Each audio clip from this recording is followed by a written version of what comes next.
You are alone in your kitchen when your dog walks in and looks up at you. Suddenly, your normal voice disappears. Who's a good boy? Who's the best boy in the whole world? Your voice becomes higher, softer, and almost musical. But you never speak like this to your coworkers. You do not talk this way to strangers. So why does your voice change the moment a furry face looks at you? You may think it is just a habit. Maybe you copied it from movies, other pet owners, or your family. But the real reason is much stranger. That voice is not only a habit, it is an ancient system inside your brain, and it was never originally created for pets. The sweet, high-pitched voice you use with your dog or cat comes from the same system humans use when speaking to babies. Your brain developed this voice to comfort, protect, and hold the attention of a small, helpless child. The surprising part is that your brain can activate the same response when it sees a puppy, kitten, or even a cute cartoon character. It begins with the shape of a face. In the 1940s, Austrian zoologist Konrad Lorenz noticed that certain features make humans immediately feel protective. Large round eyes, a high forehead, a tiny nose, soft cheeks, and a small body all create what he called baby schema. When you see these features, your reaction happens before you can think about it. Something inside you softens. You feel like touching, protecting, or caring for the creature in front of you. Your brain receives a simple message. Small, helpless, protect this. Human babies have these features, but so do puppies and kittens. This is also why lovable cartoon characters often have huge eyes, round heads, tiny noses, and soft bodies. They are designed to activate the same caring response inside you. Now think about your voice. Psychologist Fernald studied how adults speak to babies across different countries and languages. She found that people naturally use a similar voice around infants. They speak more slowly, their pitch becomes higher. Their words rise and fall like a song. Researchers call this infant-directed speech. Most people simply call it baby talk. But it is not meaningless or foolish. Babies pay more attention to this voice than normal adult speech. The slower rhythm helps them follow sounds, while the exaggerated melody helps them notice where words begin and end. Nobody needs to teach parents how to do this. A mother in Japan, a father in Kenya, and a grandparent in Sweden may speak completely different languages, but they often use the same musical pattern when talking to a baby. That suggests this response is not only cultural, it is deeply connected to human biology. Your brain created a special vocal setting for small, developing creatures. It helps keep them calm, interested, and emotionally connected. Decades after you first heard this voice as a baby, the same system is still active inside you. So now, two ancient systems work together. Your eyes notice a cute, baby-like face, then your voice changes to match it. Neither system was designed specifically for dogs or cats, but your brain does not stop to check which species is standing in front of you. It only notices the signals.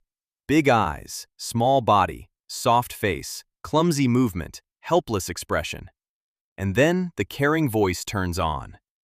In 2017, researchers Toby Benaderet and Nicholas Mathavan studied how people speak to dogs. They recorded people talking to puppies, adult dogs, and humans. Then they measured the pitch, speed, and rhythm of each voice. The result was clear. When people spoke to puppies, they used a voice very similar to the one adults use with human babies. It was higher, slower, and more emotional. The effect was strongest with puppies and became slightly weaker with older dogs. Even more interesting, puppies paid more attention to the high-pitched, emotional voice than to normal speech. They may not have understood every word, but they understood the feeling behind it. The voice sounded friendly, safe, and focused on them. That means your brain may never have created a special pet voice. It simply reused an older survival tool. The same voice that once helped human babies stay calm and learn language is now being used to tell your dog that he is the greatest boy alive. Your dog tilts its head. Your cat slowly blinks at you.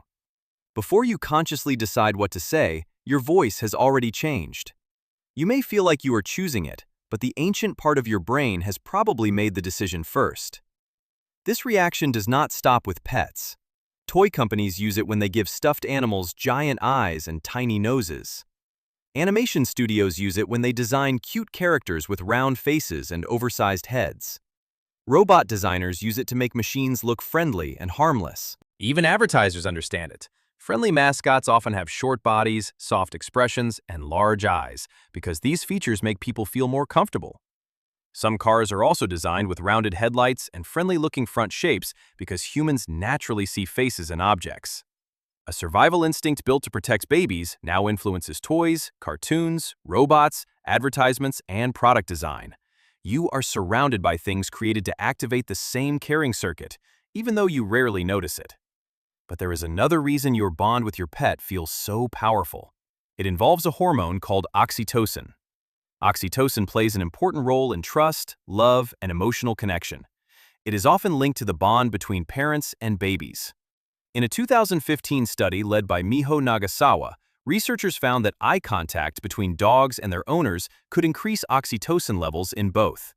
The owner looks at the dog looks back. The owner feels more connected and speaks more gently. The dog responds, and the bond becomes stronger.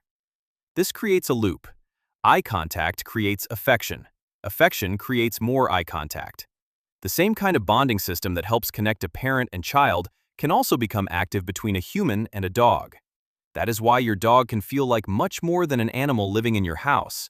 The connection is emotional, but it is also biological.